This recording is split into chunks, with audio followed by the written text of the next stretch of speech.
Battle rap is a street fight. You got someone right in your face trying to tear you apart. I don't know if I should slap you like a bitch or punch your face like a man. Cause I keep switching from open palm to a fist like a white boy shaking your hand. So Bodied is a new film from YouTube Originals. And it's produced by Eminem. And it was kind of great. I really expected this because of the names attached to it, because of the YouTube Red Original stamp on it, that it just wasn't going to be good because YouTube's track record, as of right now, is very poor. I mean... Ellie Harper?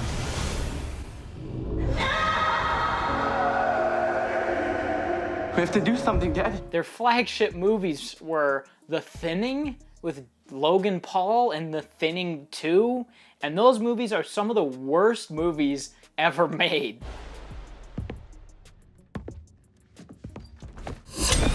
So, going into this, I really did not think that this would be anywhere near good, and not only is it good, but I think it might be great. I've only seen this once, and I definitely need to see it again, and I definitely want to see it again, which is way more than I expected it to be. This movie has a lot of twists to it, a lot of surprises to it that I was genuinely caught off guard with. Even though after a certain amount of time, I knew what the movie was going for, I knew what it was trying to capture, I knew what story it was trying to tell, and yet still, it genuinely surprised me and genuinely made me care about what was happening. And before I get into all the positives that I think this movie has, we can talk about a couple things that bothered me.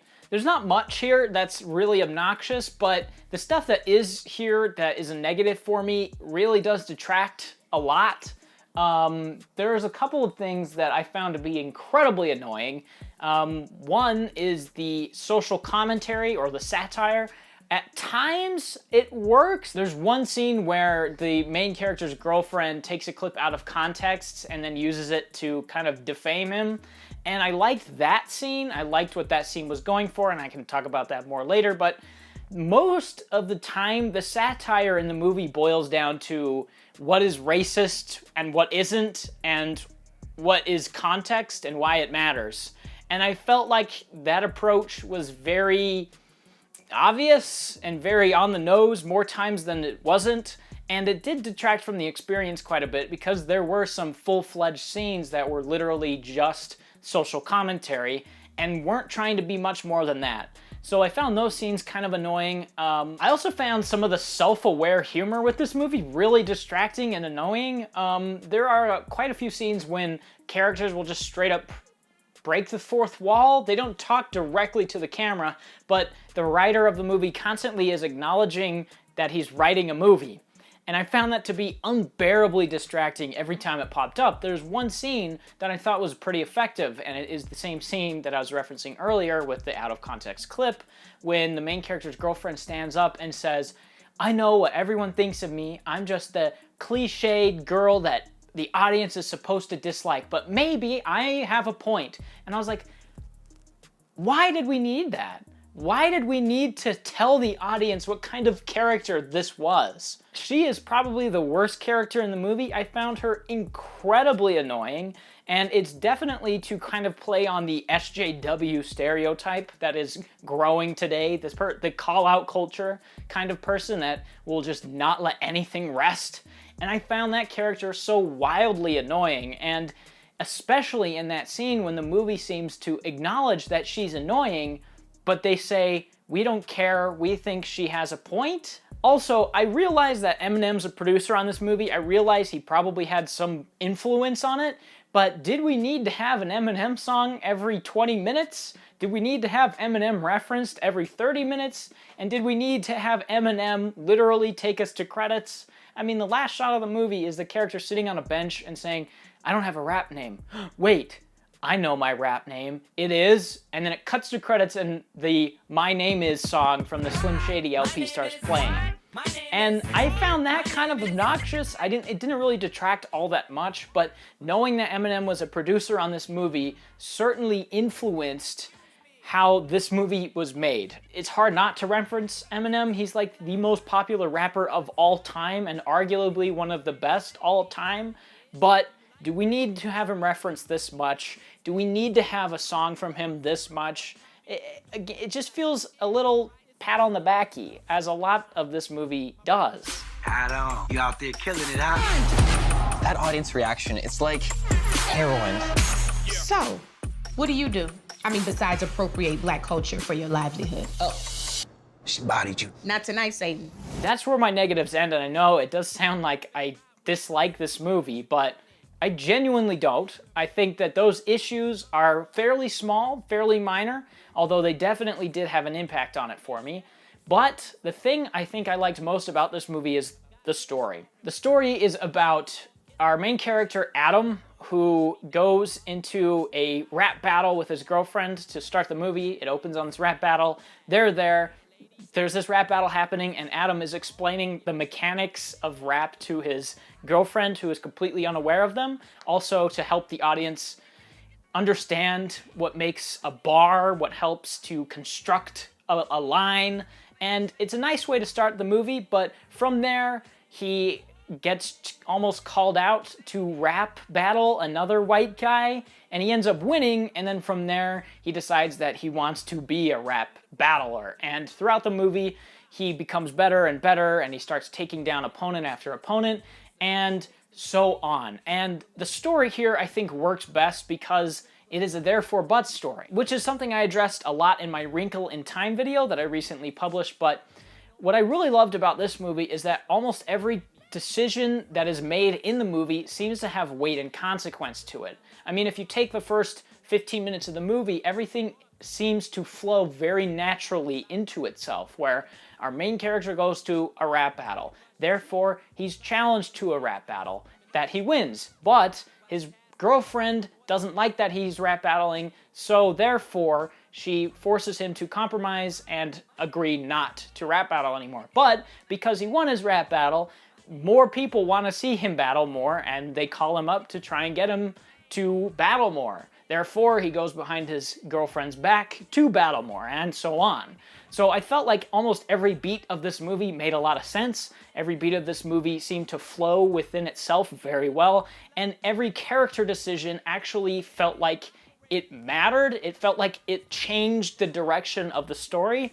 And even though this is a very predictable movie, I would say that the way that it gets to the predictable beats is very interesting and entertaining, and that's why this works so well. I mean, as you're going along, you see the main battle rapper, the best that is in the business right now, and he's in the first battle in the opening scene, and he knocks this guy out, and you know from that point that our main character, Adum, is eventually going to have to battle him. He's essentially the villain of the movie, and that happens. But the way that the movie gets to that point is way entertaining and interesting. And you also know that when our main character, Adum, goes to his mentor, Ben Grimm's house and learns about his family, that he's probably going to use this personal information about his mentor against him later, which he does. Whenever I battle, I'm gonna get the bitch boss, and you gonna get the Asian boss, because that's what the audience wants to hear. Also, I loved what this movie did with its characters. The movie feels perfectly balanced across all the characters. It doesn't feel like it's trying too hard to prop up a certain character or give another certain depth or say that this person needs to be in this role because they're a minority. It just takes these characters, gives them ample room to develop what they need to be, and then that's it. The movie understands that you don't need to have every character be fleshed out, and it understands that if they serve a distinct purpose, then you really don't need to flesh them out. Like, one of our main characters is this Asian guy. His name is Prospect in the movie, and that's literally his role in the movie, is just to be the Asian guy that people can call Asian names to. And then the movie uses that to talk about politics. It uses the fact that these battle rappers are constantly calling out the Prospect's race as a way to address race politics. So it cleverly uses its characters that it sets up throughout the movie in a satirical way. And that is the stuff that I liked most about the satire in this movie, is when it's used in a character-driven way. When the movie just lets you see what it's trying to say without forcing it down your throat, it works really well. And I think the themes that are presented in the movie are really compelling and interesting. It seems to be addressing what people will go through to be famous or to get money, and what that costs. And that's something that I really enjoyed throughout the movie, is it's clear that Adum wants so badly to be noticed, and he wants so badly to have people love him, that he just kind of demolishes everyone in his path, and he uses his friends as weapons against other friends or against themselves. And I really loved that slowly throughout the movie, Adum starts to figure out what kind of person he is, and he starts to figure out that he's kind of a sociopath that will do anything he can to win. And I think it cleverly uses that character, this sociopath character, as a way to comment on the cost of fame and what people you have to walk on to become famous. And that was the most interesting stuff in this movie for me. And it led to some really genuinely emotional moments towards the end that I found incredibly compelling, and it left me really thinking about certain aspects of fame and certain aspects of human nature that I really didn't expect this movie to leave me thinking about. That's why I watch rap battles. Body's entire family. Yeah. So overall, I really liked this movie. I thought it was pretty impressive. There are some things here and there that I found annoying, and some of the technical stuff I think isn't quite on par, but the movie is so tightly paced. It's so perfectly constructed and structured. It has really well-developed, interesting characters that play distinct purposes into the story. It has interesting satire. It has interesting themes of fame and social commentary. It's just a very interesting movie that is about rap battling. So if that sounds interesting to you, go check it out. I'd probably give it a 7 out of 10 right now. I feel like I might be leaning towards an 8 upon a second watch, but we won't find out until then. So yeah, if you have YouTube Red, definitely check this one out. It is by far and away their best movie that they have right now. So yeah, that's all I got for you. So